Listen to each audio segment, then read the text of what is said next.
Continuamos con más de Primera Página. Tienen a su disposición nuestras redes sociales, @primerapágina y la etiqueta Primera Página, para hacer llegar sus dudas, sugerencias y comentarios a nuestros invitados, siempre con el debido respeto. Hablamos con el diputado Carlos Valeros acerca de Venezuela en los escenarios internacionales, específicamente de la Organización de Naciones Unidas, en donde se celebró una reunión más del Consejo de Seguridad. El simple hecho de que Venezuela sea motivo de debate dentro del Consejo de Seguridad ya es un golpe muy duro para el gobierno venezolano, porque allí se debaten conflictos que están amenazando la paz internacional, porque las Naciones Unidas nacen en el 45 para evitar la Tercera Guerra Mundial, y el Consejo de Seguridad es el ente con decisiones vinculantes más importante dentro de la Organización de Naciones Unidas, y de paso donde se debaten conflictos bélicos que ponen en peligro a la geopolítica mundial, a la paz internacional. Nosotros los venezolanos tenemos que nos debe dar vergüenza con lo que está ocurriendo.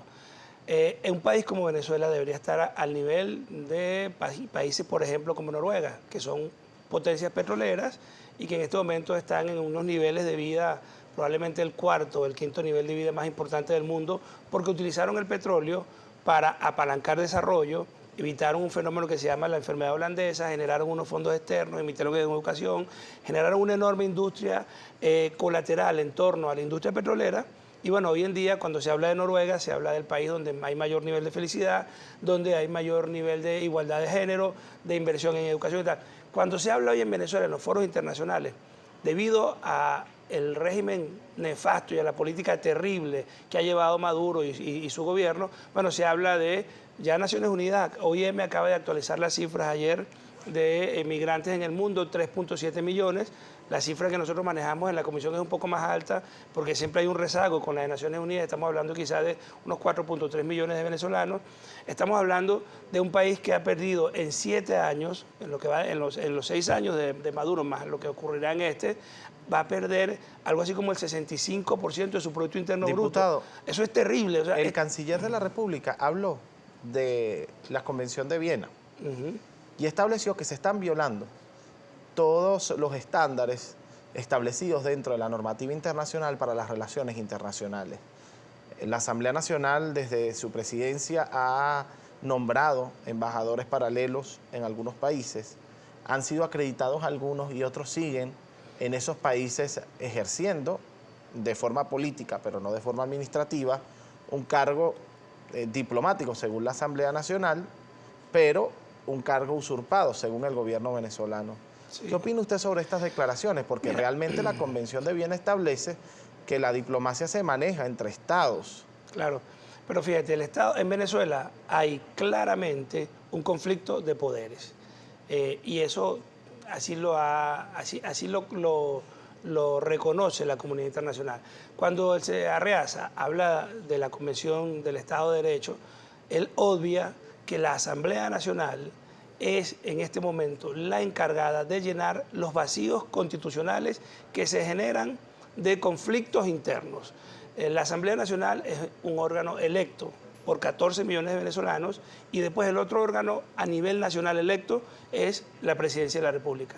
A la Asamblea Nacional, una buena parte del país, no reconocer la elección de la Asamblea Nacional, de la Presidencia, entonces estamos frente a un vacío, y ese vacío lo llena constitucionalmente la Asamblea.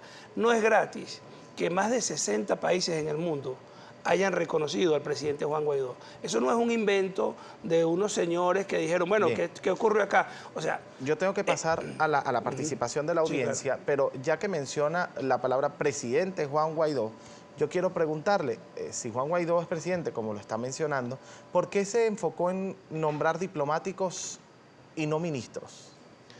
Nosotros estamos en un proceso político que se ha marcado muy claro. Inicialmente hemos hablado... Porque lo normal es que un presidente nombre ministro. Sí, claro, pero estamos en un proceso sui generis y es un proceso de consolidación del cambio político apoyado en la Constitución Nacional, en las leyes y en la tradición constitucional venezolana. Mientras exista un estado de usurpación, es decir, un gobierno ilegítimo producto de unas elecciones que no fueron reconocidas, por supuesto que hay un estado de excepcionalidad. Y eso se entiende así, y los actos de gobierno parlamentario que se van generando son actos que van avanzando en la primera fase de nuestro objetivo político, que es el cese de la usurpación. Y eso explica Nosotros de alguna manera vamos a ir lo a que la va ocurrir. participación de la audiencia, también haciendo un llamado a los que nos ven desde sus hogares. La polarización en el país es bastante amplia y resulta que el rol del periodismo naturalmente suele ser disidente, y estas son preguntas que hay que hacer. O sea, no solamente debemos ser incisivos con uno de los bandos políticos del país o con otro. Simplemente le pido a ustedes en la audiencia que sean respetuosos a la hora de realizar comentarios. Por favor, vamos a ir con la lectura de los tweets con nuestra compañera Sue Rodríguez Pérez a través de @primerapágina y la etiqueta Primera Página. Así es, Alin, cuando son las 7:06 de la mañana, de inmediato vamos a pasar a la participación de ustedes, nuestros televidentes, a través de nuestra cuenta en Twitter, Primera Página, etiqueta Primera Página. Comenzamos con Ana Pino Pasquiel. Dice, Venezuela ya tiene bastante para que parte de la dirigencia opositora insista en destruir a un país bañándolo de sangre con una intervención. Hagan política y no terrorismo. Sobre el tema de la intervención. Bueno, aquí nadie ha hablado desde la Asamblea Nacional ni de la oposición venezolana de una intervención militar, y nadie está proponiendo una intervención militar. Yo siempre recuerdo una frase de Platón que dice, solo los muertos conocen el fin de la guerra. ¿Quién está en nuestro país proponiendo una intervención militar? Bueno, un gobierno en ejercicio ilegítimo para la mayor parte de la comunidad internacional y la mayor parte del país, que permite que ingresen aviones rusos, que permite que haya otros gobiernos de la región manejando los órganos de inteligencia, y que además, decía un periodista en estos días, le escuché yo a Vladimir Villegas mencionar que en una entrevista decía, bueno, si tú tienes un león y lo tienes enjaulado, bueno, probablemente le puedes estar alando la cola, pero si el león no está enjaulado, no te pongas a estarle alando la cola ni a estar gritando delante de él, porque lo está provocando. Evidentemente, Nicolás Maduro está provocando a la comunidad internacional a que en este país ocurra algo que nadie quiere. Fíjate, nosotros desde la Asamblea Nacional y desde la oposición democrática hemos intentado resolver por la vía política esto muchísimas veces. Basta recordar la experiencia de República Dominicana. La oposición participó en ese proceso de negociación, y estos señores del régimen quisieron colocar una elección a las patadas, empujando a todo el mundo, inhabilitaron partidos, y en medio del proceso de negociación se pararon y se fueron y dijeron, no, la elección es cuando nos dé la gana. Entonces, el país ha visto que las soluciones políticas, quien las cierra ha sido Maduro y su régimen, esa es la verdad. Ahora, que nosotros necesitamos una solución política para evitar que nuestro país llegue a la confrontación, sí la necesitamos. Y hay que construirla. Y que no queremos que en este país haya confrontación y haya una guerra, no lo queremos. Pero también hay que decir las cosas con claridad. El señor Maduro está llevando el país a una agenda bélica, y él todos los días habla de guerra.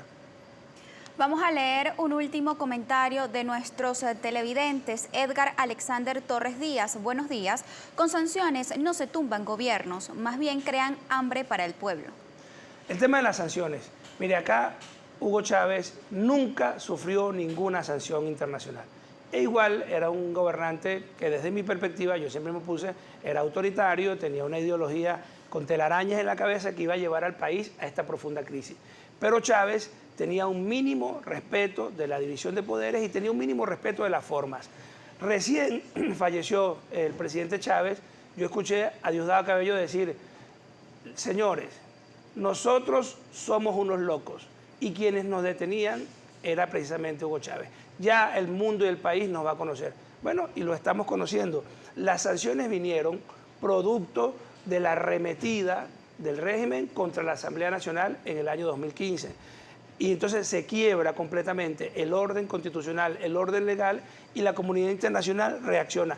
Frente a eso, el régimen, en lugar de decir, bueno, ¿cómo es ese tema del desacato de la Asamblea Nacional? Eso no lo decide nadie. La Asamblea Nacional fue un poder electo por 14 millones de electores, y en su momento, en la elección que culminó el 10 de enero de este año, Nicolás Maduro no fue electo por esa cantidad de votos. En el proceso participaron quizás más o menos lo mismo. Pero lo que quiero decir es que la Asamblea Nacional es tan legítima o más que el Ejecutivo Nacional. Entonces, cuando tú intentas desaparecerla de un plumazo, en la comunidad internacional dicen, ahí hay un golpe de Estado, hay que actuar, y actúan por la vía legal, que es tratando de restituir la legalidad internacional. Muchísimas gracias al diputado Carlos Valeros por su presencia acá en Primera Página. Nosotros agradecemos también a ustedes la participación. Sabemos que hay muchísima participación en las redes sociales, pero el tiempo en televisión es muy corto. Sí. El día de hoy se celebran dos fechas importantes. La primera, hoy, un día como hoy, en el año 1875, se descubre el primer yacimiento petrolero en Venezuela y se celebra el Día Mundial, el día de hoy, el Día Mundial de la Reducción de los Gastos Militares. Vamos a un corte y ya venimos con más.